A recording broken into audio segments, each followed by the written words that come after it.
در قسم حربی 13483 وزارت مدافع جمهوری تاجیکستان واقع در ناحیه واسه روز 6 نوامبر سربازان و افسران با اشتراک والدان و نمایندگان مقامات‌های حفظ حقوق رهبران تشکیلات و مؤسسه‌ها از دو جشنواره ایدانه روز کنستیتوسیای جمهوری تاجیکستان و قبول سوگند حربی استقبال نمودند.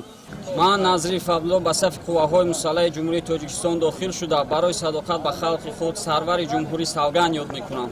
چرابینی‌های ایدانه از مراسم قبول سوگند حربی شروع گردید. در صف این جوانان شجاع وطن با عزم و اراده قوی، دلیری و مردانگی و حس بلند وطن دوستی سوگند حربی را با تنتنه قبول کردند. من سرباز قطاری فضلایف زاوقیبک ختم کرده کافدرای حربی دانشگاه دولتی دنغره با اختصاص کماندیر وزود در ماشین جنگی پیاده نظام میباشم و طول یک ماه از خدمت را در قسم حربی 13483 با سر بلند ادا نموده ایستادم. امروزها در قسم‌های حربی شرط و شرایط بسیار هم در سطح بلند به راه مانده شده است که این ما سربازان را وادار می‌سازد تا اینکه باز هم با سر بلند خدمت نموده به خلق و وطن خود خدمت نماییم. در یک مدت کوتاهی که ما به خدمت جلب گردیدیم، افسران به ما تمام نازکی‌های خدمت حربی یعنی به قسم‌ها جدا و جمع نمودن یراق آتش فشان، طرز درست سفاره‌ای، قدم زنی، استفاده درست تکنیک‌های حربی و دیگر نازکی‌ها را به ما آموزانیدند که این برای ما بسیار هم مفید میباشد.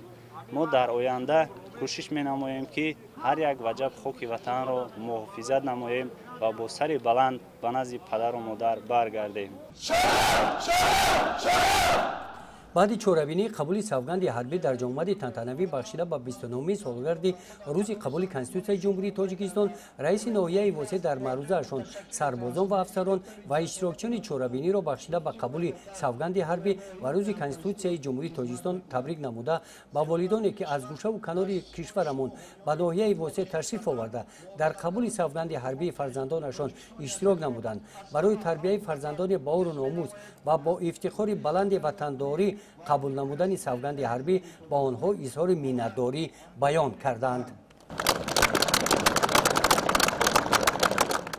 در همین محیط ایدانه رهبریت قسم حربی نمایندگان والدان سربازان و عسکران برآمد کرده اشتراکچیان چورابینی را باور کنانیدند که با خدمت صافدلانه در قسم‌های حربی تاجیکستان قرض شهروندی را ادا نموده با سر بلند نزد والدانشان برمیگردند.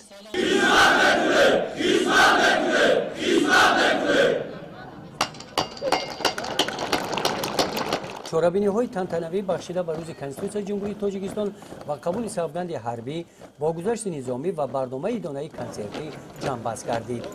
گزارش خواجه نظریف خدای نظر ظهورف از ناحیه واسه برای برنامه اطلاعاتی نوید.